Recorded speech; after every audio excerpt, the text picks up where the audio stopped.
All right, let's dive right in. Today, we're going to break down one of the most fundamental skills you'll ever learn in medicine: how to properly examine a swelling.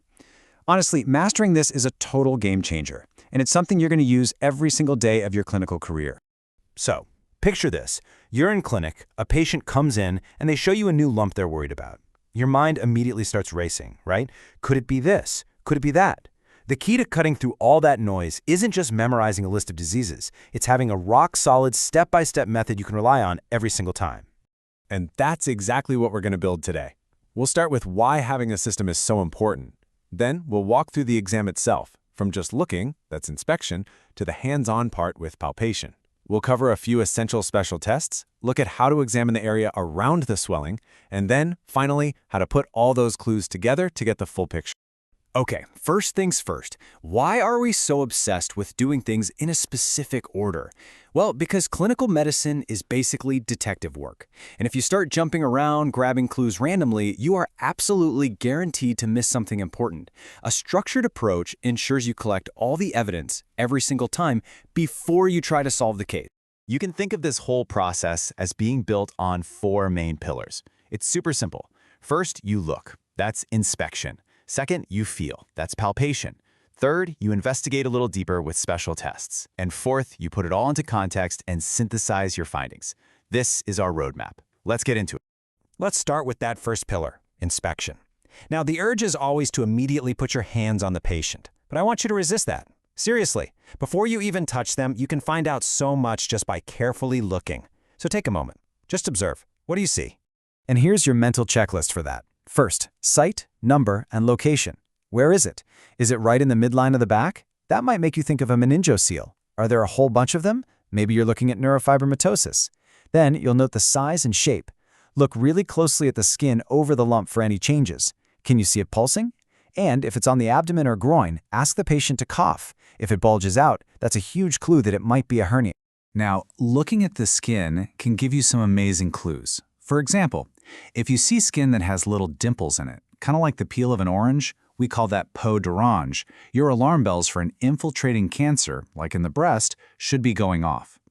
If the skin is super tense and shiny with big veins popping out, you need to think about a rapidly growing sarcoma. And of course, if it's red and angry looking, you're probably dealing with an infection or an abscess.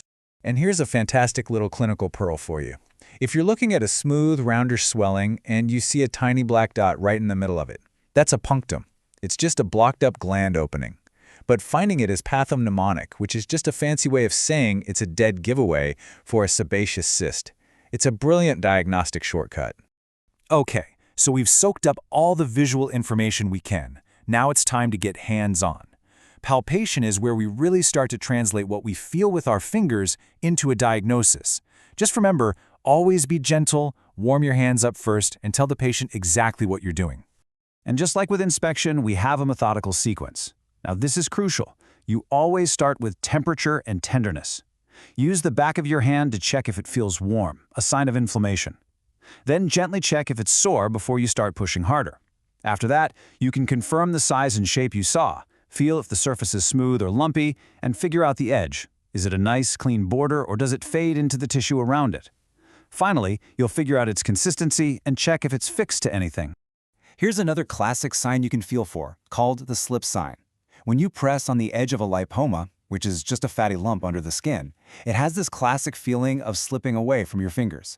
It's a very specific sensation, and if you feel it, you can be pretty confident you're dealing with a lipoma. You know, the actual consistency of the swelling can narrow down your options in a big way. If it feels soft and kind of squishy or cystic, you might be thinking of a sebaceous cyst. If it's more firm and rubbery, that's what a fibroadenoma in the breast feels like. Hard or stony hard is really concerning for a carcinoma, and if it feels bony hard, I mean literally like a rock, you have to worry about a bone tumor like an osteosarcoma. So sometimes looking and feeling just isn't quite enough to get the whole story. That's where a few special tests can be really helpful. These are designed to uncover specific characteristics, especially if you think the swelling might have fluid inside or a connection to a blood vessel. This is one of the biggest questions we need to answer. You might feel a lump that's soft, but is that because it's soft tissue, like a lipoma, or is it because it's a bag of fluid, like a cyst? Luckily, we've got a test for that. It's called the fluctuation test. The idea comes from Pascal's law, which basically says that if you press on a contained fluid, the pressure spreads out equally in all directions. So, you place a couple of fingers on opposite sides of the swelling, then tap it with another finger. You should feel the little wave or impulse hit your other fingers. Now, here's the key. You have to repeat this in two planes at right angles to each other. That's how you confirm it's true fluctuation. Okay, so you did the test, and it's positive. You've confirmed there's fluid inside. Great, but our detective work isn't done. The next logical question is, what kind of fluid are we talking about? Is it something clear, or is it something more sinister, like pus or blood? And to answer that, we do the transillumination test. You'll need to dim the lights and then press a bright torch right up against the swelling. If it's full of clear fluid, like on a hydrocele, the whole thing will light up with this brilliant red glow. It's really cool to see. But if it's full of blood or pus, or if it's solid tissue, the light won't get through and the test is negative. Now what if you saw or felt a pulsation? You have to figure out what kind it is. Place two fingers on the swelling. If your fingers are lifted up and pushed apart with every heartbeat, that's an expansile pulsation. That tells you the swelling itself is vascular, like an aneurysm. But if your fingers are only lifted straight up, not pushed apart, that's a transmitted pulsation. It just means the lump is sitting on top of a normal artery, a very important distinction. It's really easy to get tunnel vision and just focus on the lump itself. But you have to remember that it doesn't exist in a vacuum. It's absolutely crucial to examine the area around it. This helps you understand where it's coming from and what effect it might be having on nearby structures. Figuring out if a lump is attached to the muscle underneath is a key skill. Here's how you do it. First, see how much it moves around when the muscle is totally relaxed. Then, ask the patient to tense that muscle up. So for the thigh, you'd ask them to try and lift their straight leg while you push down on it. Now feel the lump again. If it becomes harder to move and seems to sink in, it's probably under the muscle. If it becomes fixed but sticks out more, it's probably inside the muscle. And finally, to really complete the picture, you have to zoom out. Don't ever forget to examine the regional lymph nodes. If the swelling is on an arm or leg, you have to feel for the pulses further down and check for any swelling or nerve problems. See if the joints nearby can move okay. And you know what? A quick general lookover of the patient is always a good idea to spot any other clues. So at this point, we've gone through our system and collected a ton of data. We've used our eyes, we've used our hands, we've done our special tests. The final step, and this is what makes you a clinician, is to synthesize all of those little findings into one coherent story. Think of this as your final summary, your closing argument.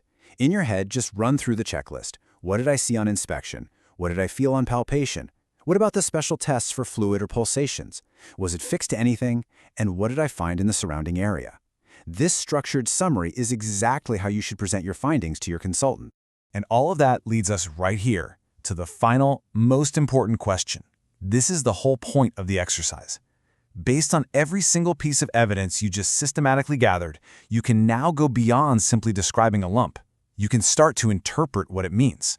What are the most likely possibilities? What are your top 3 differential diagnoses, and why? Answering that, well, that's the art and science of being a doctor.